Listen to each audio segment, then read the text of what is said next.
Seperti yang selalu kita katakan dan kita ketahui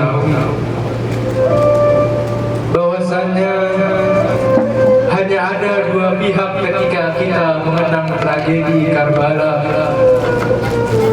Yang pertama ialah pihak yang membela kebenaran, yang artinya ia membela dan berada dalam jalan Al-Husain.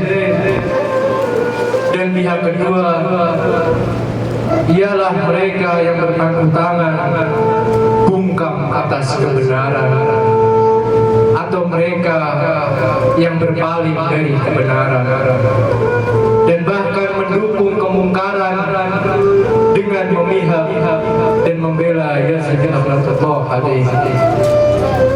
Pada kala itu umat dihadapkan oleh dua pilihan.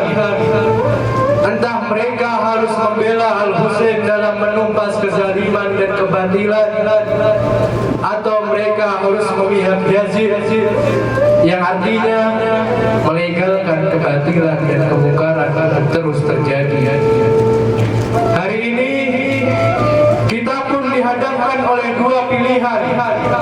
Entah kita berdiri tegak dalam kebenaran membela Palestina, atau kita hanya berpangku tangan dan bungkam memihak Amerika dan mereka-nya dalam jalan kemungkaran.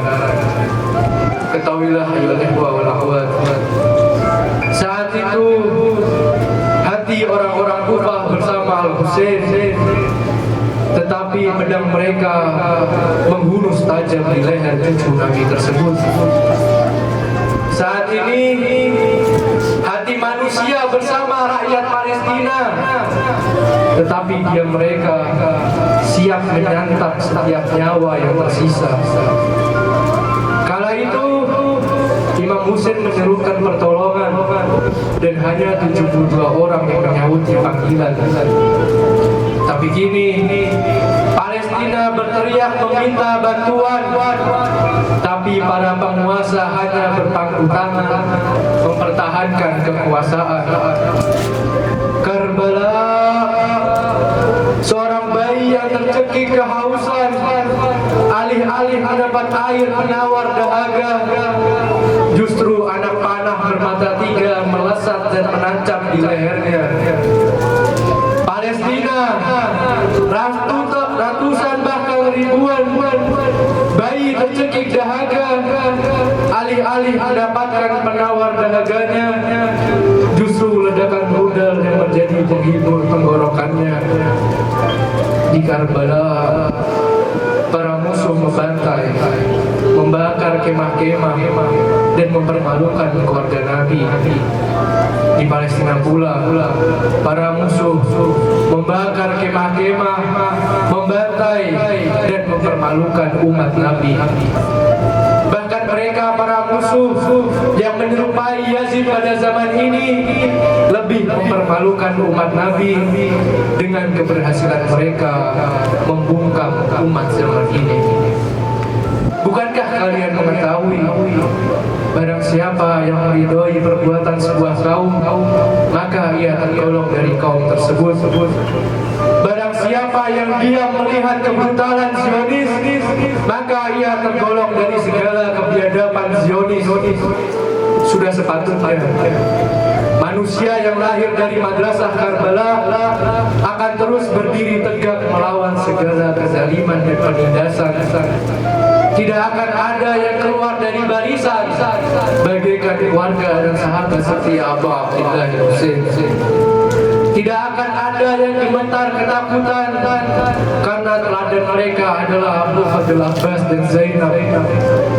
Tak akan ada yang mengeluh berjuang dan menyahuti panggilan walau dalam keadaan sakitnya karena teladan mereka adalah Sajjad.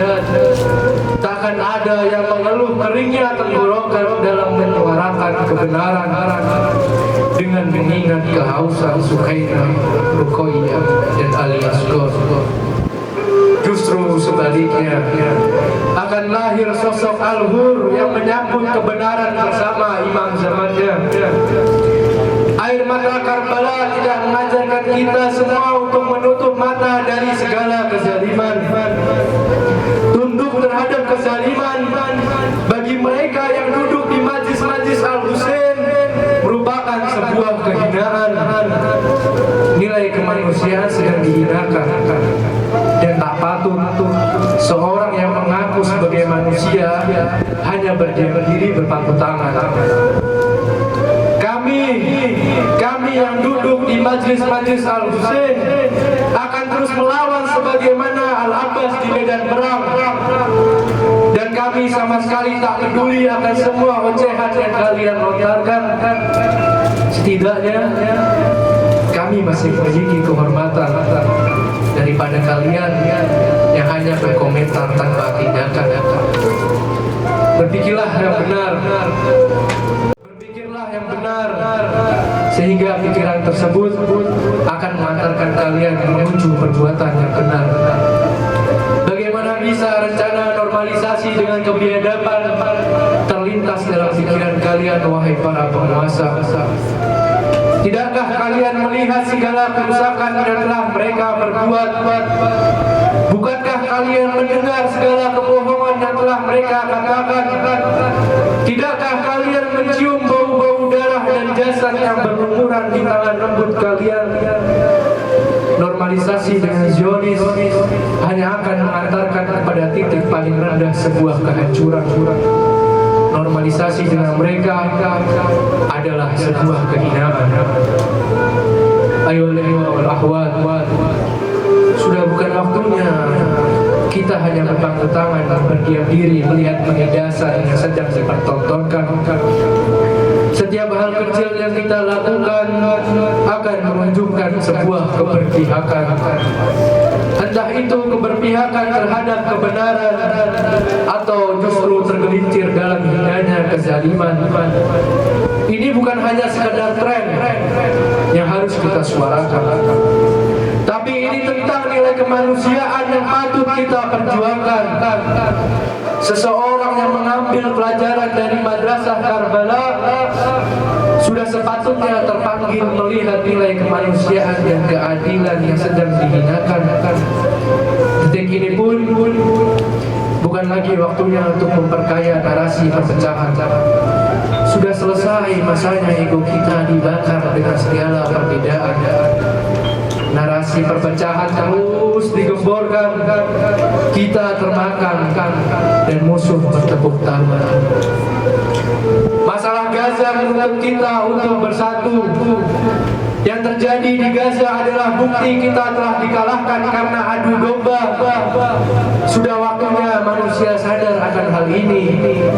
Sudah saatnya narasi persatuan disuarakan dengan lantang, dan sudah tiba waktunya narasi perpecahan harus dibuka. Tak ada untungnya mengotori hati dengan kebencian yang tidak ada ujungnya. Bersihkanlah hati kita dan gapailah tali persatuan. Bersatulah oleh umat Muhammad, karena hati-hati kita telah merasakan kehausan dan berharap menemukan indahnya air persatuan dan persaudaraan. Dengan persatuan, mari kita raih kemenangan. Jangan pernah melihat kecil posisi kita dalam menyuarakan kebenaran atas apa yang terjadi di Palestina. Karena jihad kami yang kita lakukan amat sangat penting. Jika bukan kita yang menceritakan dan menjelaskan sebuah kejadian kepada masyarakat, maka musuhlah yang akan menceritakan kepalsuan kisah sesungguhnya. Peristiwa Karbala akan tetap berada di Karbala jika tidak ada Sayyidah Zainab. Adanya Sayyidah Zainab yang telah membuat kita mendengar kebenaran atas kejadian 10 Muharram. Inilah salah satu pentingnya jihad tabligh yang kita lakukan, sekecil apapun itu. Adapun Karbala, dalam gersang dan panasnya hati mengingat atas apa yang menimpa Abu Abdillah beserta keluarga dan sahabatnya. Masih ada dari mereka yang mempermasalahkan acara duka yang kami hidupkan. Mereka berkata, untuk apa melebih-lebihkan tragedi Karbala? Mendengar itu, kami pun merasa merasa kebingungan. Tidak ada yang melebih-lebihkan atas peringatan ini. Justru kesedihan ini amat sangat wajar. Bagaimana air mata tak mengalir ketika melihat keluarga Rasulullah tak diizinkan menyentuh air dalam 3 hari. Bayi tertancap anak panah bermata 3 sebagai ganti dari ASI. Ruqayyah yang meronta-ronta kehausan di padang Sahara. Abbas yang tangannya tak lagi ada. Husain cucu Nabi yang diduduki dadanya. Pedang menyentuh leher yang kerap diciumi Rasulullah. Zainab yang menyaksikan pembantaian keluarganya. Sukainah yang tak lagi merasakan belayan ayahnya. Kemah dibakar, anting dirampas. Keluarga Nabi diarak dengan perjalanan yang jauh jaraknya. Kutepuk dada ini untuk menyembuhkan rasa sesak yang menyayat. Sungguh kami yang butuh dengan air mata ini untuk hidupkan jiwa yang hampir mati.